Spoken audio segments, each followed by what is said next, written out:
Porque o espírito crítico, que induz você, vamos dizer, uma análise aprofundada, ele tem a sua função. A função dele é aquela que, você, na digestão, tem o suco gástrico. Quer dizer, você ingere a comida e daí tem que ter o suco gástrico para ajudar a digerir. Agora, se não tem comida nenhuma e solta suco gástrico, o que você consegue é uma úlcera. Então, a maior parte das pessoas que eu conheço sofre de úlcera mental. O processo crítico-analítico funciona neles demais e com pouco material. Tá certo? Sobretudo, isto começou a acontecer, sobretudo, na minha própria geração, quando eu era adolescente.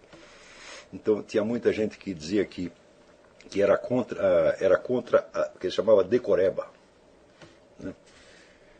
Então, até a minha geração, ainda peguei uns professores de estilo antigo, né, que obrigavam, por exemplo, você a decorar a história. Eu tinha um professor de história chamado Francisco de Almeida Magalhães, né, que ele ainda usava esse método. Quer dizer, você decorava a história. E depois de você decorar, você conversava um pouco a respeito. Né? Daí entram os outros fulanos que dizem, não, esse negócio de decorar é errado, você tem que ter a compreensão crítica.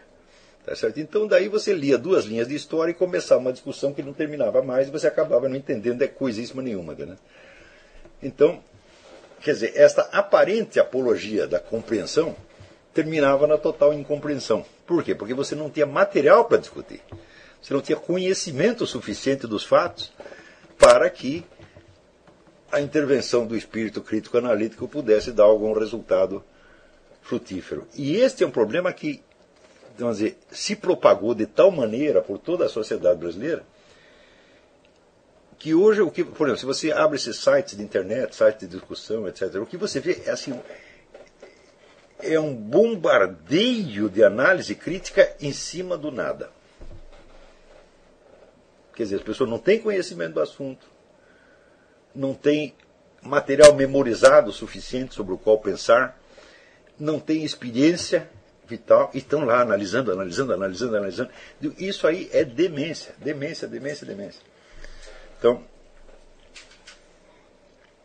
nunca ninguém vai chegar a coisa nenhuma por esse lado. Você veja. Por outro lado, o meu amigo Ahmed, que mora na China, né, você sabe que aqui os camaradas que chegam da China, eles tiram as primeiras notas em todas as escolas. O chinês chega aqui e dá um banho em todo mundo. Né? E, vamos dizer, os técnicos chineses em tudo são os melhores do mundo. É um negócio impressionante. Então eu perguntei para ele como é o ensino lá. Ele disse, é só decoreba. Eu disse, claro que tem que ser decoreba, porque a língua chinesa, para você conseguir dizer mamãe em chinês, você já precisa ter decorado 5.000 caracteres. Tá certo? Então, você veja, uma coisa que eu reparei aqui nos Estados Unidos também é que a língua inglesa é uma monstruosidade. Quer dizer, qualquer coisa pode soar de qualquer maneira. Resultado, você tem que decorar tudo. Então, a língua é tão ruim que as pessoas são obrigadas a ficar inteligentes.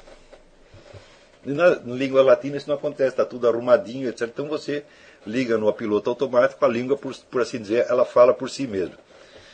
Então, agora, aqui não. Aqui o sujeito, ele ler uma palavra, não significa que ele conhece a palavra. Ele precisa perguntar para alguém como é que soa esta coisa aqui. Né? Mesmo assim, ele sabe que pode soar de um jeito aqui, de outro jeito acolá. Em suma, ele vai ter que estar sempre atento àquilo. Ou seja, há um trabalho de atenção e de memória monstruoso. Na China, a mesmíssima coisa. A língua é tão ruim, tão complicada, que você precisa decorar um monte de coisa antes de você poder começar a falar, escrever, etc, etc. E isso torna as pessoas inteligentes. Leibniz dizia o seguinte, olha, presta atenção, Leibniz foi o homem mais inteligente que existiu no Ocidente depois de Aristóteles.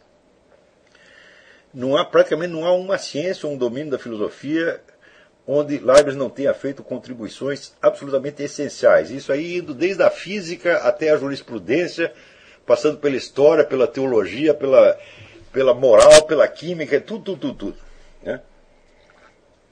Ele diz o seguinte, o sujeito que tivesse visto mais figurinhas, ainda que fosse de coisas totalmente irreais, seria o mais inteligente.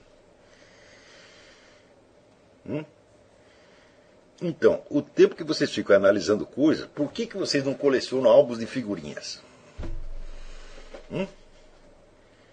Então, ver figuras, né? Diz que no Recife, antigamente, os garotos que vendiam o jornal na rua, né, anunciavam assim, né, Jornal do Comércio, quem não sabe ler, vê figura. Né? Então era assim, ver figurinhas, né, e guardá-las na memória. Muitas, e muitas, e muitas, e muitas, e muitas. Esse é o que Leibniz recomendava. Ele devia saber o que estava falando. Ora, o que o chinês faz quando ele aprende a escrever? Aquelas letras chinesas são desenhos, são figurinhas. Então, o sujeito, para escrever o chinês do dia a dia, ele precisa de 5.000 caracteres. Para escrever chinês erudito, precisa de 15.000. Tá certo? Então, quando ele saiu do ginásio, ele viu e decorou, presta atenção, decorou 5.000 figurinhas. Até aí ele não participou de nenhuma discussão, não exerceu nenhuma inteligência crítica, né? Não deu palpite sobre nada, só decorou figurinha. É por isto que o chinês chega aqui e dá de 10-0 em qualquer um nos exames. Tá certo? E é por isto também que o chinês tem essa capacidade tecnológica absolutamente monstruosa. Porque todo mundo diz, o chinês só copia as coisas. Bom, ele copia assim, ele chega aqui, ele dá uma olhada no produto, daí vai para casa e desenha um produto e manda para a fábrica e eles fazem outro igual. Tá certo? Isso aí é como Mozart.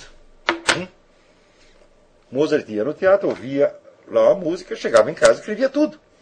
Onde é que ele guardou isso aí? No pensamento crítico? Não, foi na memória.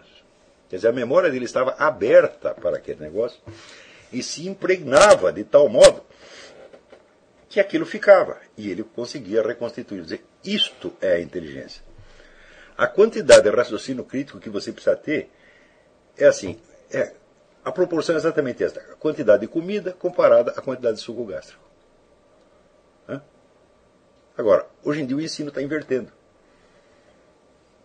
Quer dizer, você com pouquíssimo material começa já a perguntar para o aluno o que você acha, qual é a sua opinião, exerça aqui o seu pensamento crítico. O resultado, ninguém aprende nada.